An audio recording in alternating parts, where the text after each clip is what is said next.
காரணம் நிறைய நம்முடைய முதலமைச்சர் அவர்கள், உதயநிதி ஸ்டாலின் அவர்கள், அக்கா கனிமொழி அவர்கள் நிறைய பேசுறாங்க. நிறைய சரியான தகவல்களை கூட தரவுகள் இல்லாமல் மக்கள் மன்றத்தில் பேசுறாங்க.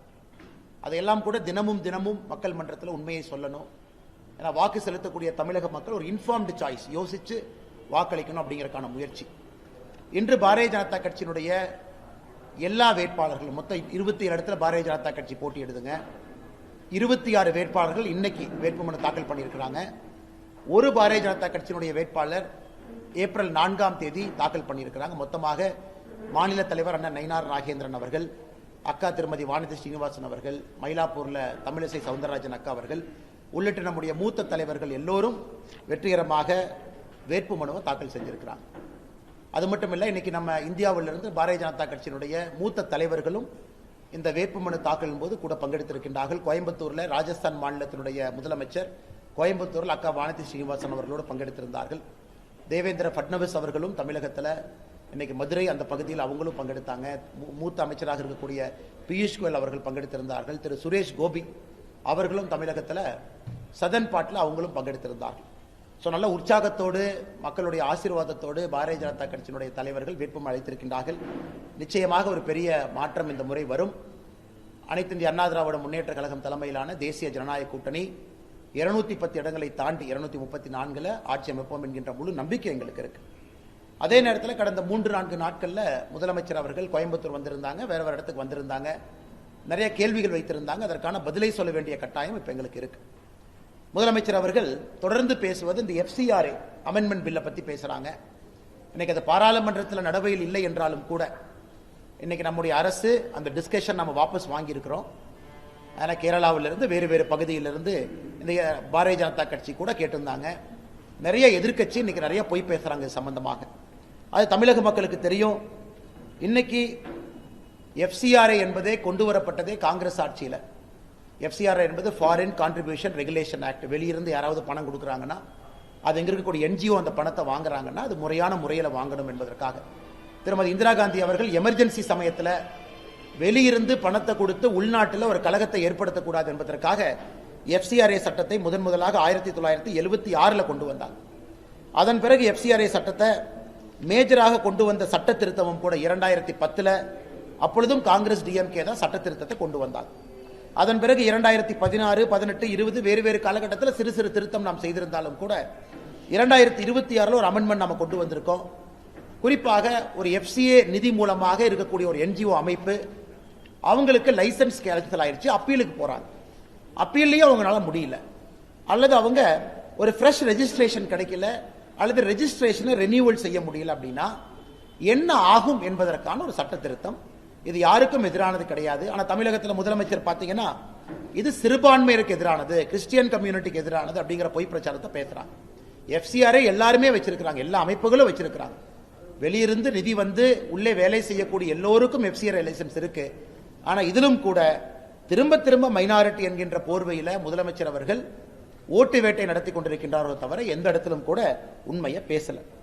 அதே போல நம்முடைய முதலமைச்சர் அவர்கள் திருநெல்வேலியில பேசும் பொழுது பாரதிய ஜனதா கட்சி என்ன பண்ணுச்சு, மெட்ரோ திட்டத்தை கூட மதுரைக்கு கோயம்புத்தூருக்கெல்லாம் தடை பண்றாங்க அப்படின்னு திரும்ப அதே கதையை மறுபடியும் சுழற்ற ஆரம்பித்திருக்கின்றார்கள்.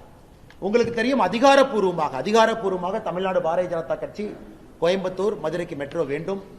அதிகாரப்பூர்வமாக அனைத்து இந்திய அண்ணா திராவிட முன்னேற்ற கழகம் எதிர்க்கட்சி தலைவர் எடப்பாடி பழனிசாமி அவர்கள் பிரதமரை சந்தித்து மெட்ரோ வேண்டும் என்கின்ற கோரிக்கை மனுவையும் கொடுத்திருக்கிறாங்க. அதனால மெட்ரோ கண்டிப்பாக கோயம்புத்தூருக்கும் மதுரைக்கும் வருவது உறுதி. ஆனால் நாங்கள் கேட்பது முதலமைச்சர் அவங்க கிட்ட, மெட்ரோ நீங்க சப்மிட் பண்ண வரைவு அறிக்கை, டிராஃப்ட் ப்ரொபோசல் அல்லது டீடைல்டு ப்ராஜெக்ட் ரிப்போர்ட், நீங்க என்ன பேர் வச்சாலும் கூட அதை மத்திய அரசு திருப்பி அனுப்பியிருக்காங்க. அனுப்பி இந்த ரிப்போர்ட்டை சரி பண்ணி திருப்பி அனுப்புங்கன்னு கேட்டாங்க. இன்னைக்கு ஆட்சி மன்றத்தில் இருந்த நீங்கள் அந்த ரிப்போர்ட்டை திருப்பி அனுப்பிச்சீங்களா இல்லையா மக்கள் மன்றத்தில் சொல்லுங்க. அதாவது மத்திய அரசு உங்களுக்கு திருப்பி அனுப்பின கடிதத்தில் இந்தந்த லாக்குனா இருக்கு, இந்தந்த ப்ராப்ளம் இருக்கு, குறிப்பாக கோயம்புத்தூரை பொறுத்தவரை என்னென்ன பிரச்சனை இருக்குன்னு மென்ஷன் பண்ணியே கொடுத்தாங்க. கோயம்புத்தூரை பொறுத்தவரை ரைட் ஆஃப் வே நீங்க சரியா அதை மென்ஷன் பண்ணல, ரெவென்யூ எப்படி வரும் நீங்க சொன்னீங்க அதுவும் சரியா மென்ஷன் பண்ணல. அதே போல மக்கள் தொகை அடிப்படையில் 2011 சென்சஸை நீங்க அடிப்படையில் வச்சு சொல்லியிருக்கிறீங்க, இன்னைக்கு மக்கள் தொகை ஏறி இருக்கு, 2 மில்லியன் 20 லட்சத்தை தாண்டி இருக்கு. அப்படிங்கிற எத்தனையோ விஷயத்தை குறிப்பிட்டும் கூட மாநில அரசு எங்களுக்கு தெரிந்தவரை இதுவரை அந்த ரிப்போர்ட்டை சரி பண்ணி திரும்ப அனுப்பல. அப்படி இருக்கும் பொழுது திராவிட முன்னேற்ற கழகத்துக்கோ முதலமைச்சர் ஐயா ஸ்டாலின் அவர்களுக்கோ மெட்ரோவை பற்றி பேசக்கூடிய எந்த அருகதையும் இல்லை என்றுதான் நாங்கள் சொல்லுகின்றோம், நாங்கள் கருதுகின்றோம். தமிழக மக்கள் அப்படித்தான் நினைக்கிறாங்க. அடுத்து நீங்க பாத்தீங்கன்னா, நான் பத்திரிகையாளர் நண்பர்கள் யாரும் நான் தப்பா சொல்ல, ஆனா நீங்க நண்பர்கள் தப்பா நினைச்ச கூடாது. நான் ஒரு ஆர்குமெண்ட்டுக்காக உங்க முன்னாடி வைக்கிறேன். இப்ப கொஞ்ச நேரத்துக்கு முன்னாடி திமுக சார்ந்து இருக்கக்கூடிய சன் நியூஸ் அவங்க ஒரு செய்தி போடுறாங்க. தேர்தல் நேரத்தில் எப்படி செய்தி போடுறாங்கன்னா, என் செல்போன்ல பாருங்க, தமிழ்நாட்டில் பிஎம் ஸ்ரீ கேந்திரிய வித்யாலயா, அதுல ஹிந்தி சொல்லிக் கொடுக்க ஆசிரியர் 52 பேர் இருக்காங்க, சான்ஸ்கிரிட் ஆசிரியர் 15 பேர் இருக்கிறாங்க, ஆனா தமிழ் சொல்லிக் கொடுக்கிறவங்க 0 தான் இருக்கிறாங்க. இந்த மாதிரி ஒரு கார்டு போடுறாங்க. ஆனா அந்த கட்சியை சார்ந்த, உங்களுக்கு தெரியும், அந்த கட்சியை சார்ந்த திராவிட முன்னேற்ற கழகத்தினுடைய எம்பி டாக்டர் கலாநிதி வீராசாமி பாராளுமன்றத்தில் கேள்வி எழுப்புறாங்க. இந்த பிஎம் ஸ்ரீ பள்ளியில கேந்திரிய வித்யாலயில தமிழ் சொல்லிக் கொடுக்க ஆசிரியர்கள் இருக்கிறாங்களான்னு. அதற்கு நம்முடைய அரசு எழுத்துப்பூர்வமாக திரு ஜெயந்த் சௌத்ரி அவர்கள், minister of state, ministry of education எழுத்துப்பூர்வமாக சொல்றாங்க, தமிழ்நாட்டில் அட்டானமஸ் ஆர்கனைசேஷனாக இருக்கக்கூடிய தமிழ் விர்ச்சுவல் அகாடமி மூலமாக 46 கேந்திரிய வித்யாலயால தமிழகத்தில் 40 கேந்திரிய வித்யாலயால தமிழ் படிக்க முடியும் என்கின்ற தரவை கொடுக்கிறாங்க. அது மட்டும் இல்ல, மிச்ச இடத்துல கான்ட்ராக்சுவல் டீச்சர்ஸ், அதாவது அவங்க முழுமையான பணியில் இல்லை என்றாலும் கூட கான்ட்ராக்சுவல் டீச்சர்ஸ் நம்ம கொண்டு வந்திருக்கோம்.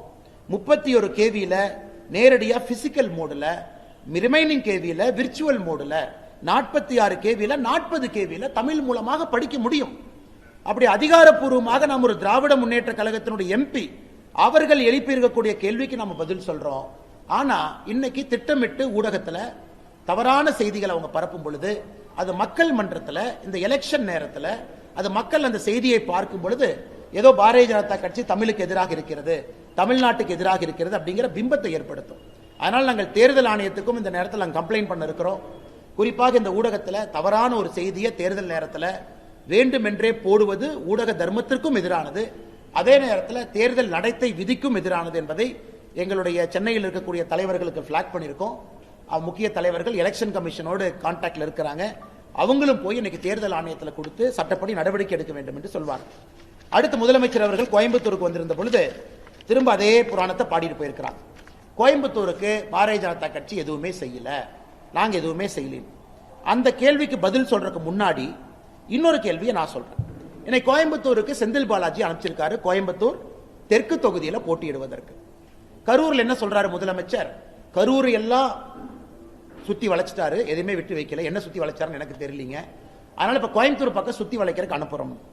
ஆனா ஆச்சரியம் என்னன்னா, நீங்க பாருங்க, கோயம்புத்தூர் தெற்கு தொகுதியில வேட்பு மனு கொடுத்திருப்பவர்கள் பட்டியல் எடுத்து பார்க்கும் பொழுது 18 சுயேட்சை வேட்பாளர்கள் கரூருக்காரங்க இங்க வந்து வேட்பு மனு தாக்கல் பண்ணியிருக்கிறாங்க. 18 பேர் கோயம்புத்தூர் தெற்கு தொகுதியில 18 பேரு கரூரை சார்ந்தவர்கள் கோயம்புத்தூர் தெற்கு தொகுதியில சுயேட்சை வேட்பாளர். என்ன வேலை அவங்களுக்கு இங்க?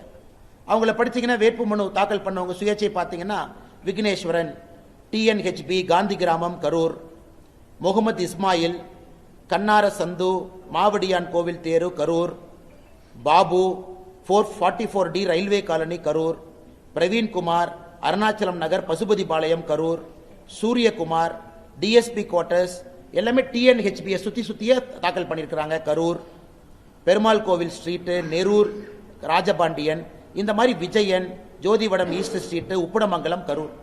ஸோ 18 பேர்த்த எப்பவுமே ஒரு வேட்பாளர்கள் சில இடத்துல போடுவாங்க, சுயேட்சை வேட்பாளர்கள் போடுவாங்க, மாற்று வேட்பாளர்கள் போடுவாங்க. ஆனா எந்த அளவுக்கு இன்னைக்கு கோயம்புத்தூர் அநியாயம் நடந்து கொண்டிருக்கிறது என்றால், திரு செந்தில் பாலாஜி போட்டியிடக்கூடிய கோயம்புத்தூர் தெற்கு தொகுதியில 18 சுயேட்சை வேட்பாளர்கள் கரூர்ல இருந்து வந்து போட்டி போடுறாங்க. எதுக்கு? அவங்க வேட்பாளராக போட்டி போட்டா அவங்களுக்கு ஒரு அத்தாரிட்டி கிடைக்கும், ஒரு பாஸ் கிடைக்கும், அவங்க பூத் ஏஜென்ட் போட்டுக்கலாம், இலவசமா பொருளை கொண்டு வீடு வீடா குடிக்கிறது. யாராச்சும் வந்து என்னப்பா கரூர்காரங்க என்னப்பா பண்றீங்கன்னு கேட்டா, இல்லைங்கன்னா நாங்கெல்லாம் தேர்தலில் போட்டி போடுறோம். இதெல்லாம் அந்த அமாவாசை காலத்து டெக்னிக் எல்லாம் 2026 தமிழக சட்டமன்ற தேர்தலில் கரூரை சார்ந்திருக்கக்கூடிய செந்தில் பாலாஜி அவருடைய அடியாட்களை, கரூரில் இருக்கக்கூடிய கட்சிக்காரங்களை சுயேட்சை வேட்பாளராக போட்டியிடக்கூடிய தொகுதியில் இறக்கி விட்டு, நாயப்படி இதற்கும் எலெக்ஷன் ஆணையம் ஐடி கார்டு இதெல்லாம் கொடுப்பாங்க. வேட்பாளர் என்கின்ற போர்வையில கோயம்புத்தூர் மக்களை உள்ள இறங்கி இந்த இலவசங்களை அளித்து இதன் மூலமாக அங்க இருக்கக்கூடிய அமைதியை குலைப்பதற்கான முயற்சி நடக்குது. அதனால கோயம்புத்தூர் தெற்கு தொகுதியாக இருக்கட்டும், எந்த தொகுதியாக இருக்கட்டும், என இலவச பொருட்களை இந்த மாதிரி போர்வையில வந்து கொண்டு வரக்கூடியவங்க மீது கடுமையான சட்ட நடவடிக்கை எடுக்கணும். அதையும் கூட தேர்தல் ஆணையத்திற்கு பாரதிய ஜனதா கட்சியினுடைய எங்களுடைய மாவட்ட தலைவர் திரு ரமேஷ் அவங்க இருக்கிறாங்க. அவர்களும் இது எழுத்துப்பூர்வமா கொடுக்க இருக்கிறாங்க. இவங்க மேல கண்காணிப்பு வைக்கணும், வாட்ச் வைக்கணும். உள்ளூர்ல இருக்கிறாங்க, சுயேட்சா போடுறாங்க, யாரு வேணாலும் எங்க வேணாலும் நிக்கலாங்கன்னா. தேர்தல் ஆணையத்தின்படி 234 தொகுதியில் யாரு வேணாலும் எங்க வேணாலும் நிக்கலாம், தவறு கிடையாது. ஆனா 18 பேர் ஒரே ஊர்ல வந்து இன்னொரு ஊர்ல நிக்கிற அநியாயத்தை ஃபர்ஸ்ட் டைம் இந்தியாவில பார்த்தா நான் பாக்குறேங்கன்னா அதையும் தேர்தல் ஆணையம் கவனித்துக் கொண்டிருக்கின்றார்களா என்கின்ற கேள்வியும் இந்த நேரத்தில் நாங்கள் எழுப்ப வேண்டிய கட்டாயம் இருக்கு. அதை தாண்டி முதலமைச்சர் அவர்கள் கோவையில் பேசும் பொழுது கோயம்புத்தூருக்கு நம்ம எதுவுமே கொடுக்கலனா, உங்களுக்கு தெரியும் சர்வதேச விமான நிலைய விரிவாக்கம் 2550 கோடி, கோயம்புத்தூர் ரயில்வே நிலைய மறுசீரமைப்பு 800 கோடி, போத்தனூர் ரயில் நிலைய மேம்பாடு 224 கோடி, கோயம்புத்தூர் இருகூர் ரயில் பாதை 38 கோடி, கரூர் கோயம்புத்தூர் பசுமை வழிச்சாலை 3500 கோடி, கோயம்புத்தூர் சிதம்பரம் சாலை அகலப்படுத்தல் 275 கோடி, கோயம்புத்தூர் கிழக்கு பைபாஸ் 750 கோடி, இஎஸ்ஐசி மருத்துவக் கல்லூரி 580 கோடி, எம்எஸ்எம்இ தொழில்நுட்ப மையம் 162 கோடி. அறிக்கை கொடுத்துறோங்கன்னா ஸ்மார்ட் சிட்டி திட்டம் 1000 கோடி, பிரதம மந்திரி வீடு வழங்கும் திட்டம் கோவை மாவட்டத்தில் மட்டுமே 31,578 குடும்பங்கள், அம்ருத் திட்டத்தில் 1029 கோடி, 80 திட்டங்கள் முடிவடைஞ்சிருக்கு. சுவநிதி திட்டத்தில் சாலையோர வியாபாரிகள் கோயம்புத்தூர் மாவட்டத்தில் 31,725 பேர் பயன்பெற்றிருக்கிறாங்க. தொழில் முனைவோருக்கான கடனுதவி திட்டம், பிரதமருடைய முத்ரா திட்டம், இதுவரைக்கும் கோயம்புத்தூருக்கு மட்டுமே 3,04,990 அப்ளிகேஷன் நம்ம கொடுத்திருக்கோம். இந்திரதனுஷ் திட்டம் அதிலையும் நாம் கொடுத்திருக்கின்றோம். சென்னை, பெங்களூரு, கோவை, கொச்சி தொழில் வழித்தடம் 3806 கோடி, குழாய் மூலமாக நீர் வழங்குதல் அதிலும் பெரும் பகுதியை நம்ம செலவு பண்ணியிருக்கோம். பிரதமருடைய மலிவு விலை மருந்தகங்கள் கோவை மாவட்டத்தில் மட்டுமே 104, தமிழ்நாடு முழுவதும் 1579, இந்த ஒரு மாவட்டம் மட்டுமே 104. ஜனனி சுரக்ஷா திட்டம், அதுல கோயம்புத்தூர்ல 12,497 பயனாளிகள், கர்ப்பிணிகள், குழந்தைகள் இருக்கிறாங்க. இலவச சமையல் எரிவாயு உஜ்வாலா திட்டத்தில் கோயம்புத்தூர் மாவட்டம் மட்டுமே 46,753 பேர் பயனாளிகள் இருக்கிறாங்க. கோயம்புத்தூர்ல சிறு குறு நிறுவனங்களுக்கு மட்டுமே கடனுதவியாக 2024-25 32,490 கோடி ரூபாய் கொடுத்திருக்கோம். பிரதமருடைய விவசாய கௌரவ நிதி கோயம்புத்தூர் விவசாயிகளுக்கு 228 கோடி. பிரதமருடைய சூரிய மின் திட்டம் கோயம்புத்தூர்ல மட்டுமே 7,984 வீடு. கோயம்புத்தூரில் வழங்கப்பட்ட ஆயுஷ்மான் காப்பீடு அட்டை 4,31,348 பேருக்கு 5 லட்சம் ரூபாய் இன்சூரன்ஸ் அட்டை கொடுத்திருக்கோம். 70 வயதுக்கு மேல இருக்கக்கூடிய, அதாவது அனைத்தும் ஃப்ரீயா இருக்கக்கூடிய ஆயுஷ்மான் திட்டம் கோயம்புத்தூர்ல மட்டுமே 28,550. கோயம்புத்தூர்ல மட்டுமே பிரதமருடைய திறன் வளர்ச்சி திட்டம் கோயம்புத்தூர்ல மட்டும் 207 பயிற்சி மையம் இருக்கு. இவ்வளவு விஷயங்கள் பாரதிய ஜனதா கட்சி கோயம்புத்தூருக்கு செய்திருக்கும் பொழுது எப்படி ஒரு மாநிலத்தினுடைய முதலமைச்சர் வாய்க்கூசாம கோயம்புத்தூர்ல மீட்டிங் போட்டு கோயம்புத்தூருக்கு நாம் எதுவுமே செய்யவில்லை என்கின்ற பொய்யையும் பரப்பிவிட்டு சென்றிருக்கின்றார்கள்.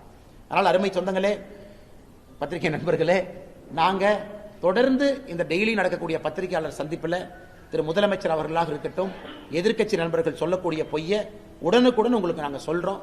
என காரணம், மக்கள் வாக்கு செலுத்தும் பொழுது உண்மையெல்லாம் தெரிஞ்சுக்கிட்டு சரியான முறையில் வாக்கு செலுத்தணும், சரியான நபர்களுக்கு வாக்கு செலுத்தணும். இந்த முறை தேசிய ஜனநாயக கூட்டணிக்கு முழுமையாக வாக்கு செலுத்துவார்கள் என்கின்ற முழு நம்பிக்கை எங்களுக்கு இருக்கு. இதை தாண்டி உங்களுக்கு கேள்வி இருக்குங்கன்னா நீங்க கேட்கிற கேள்விக்கு பதில் சொல்றேன்.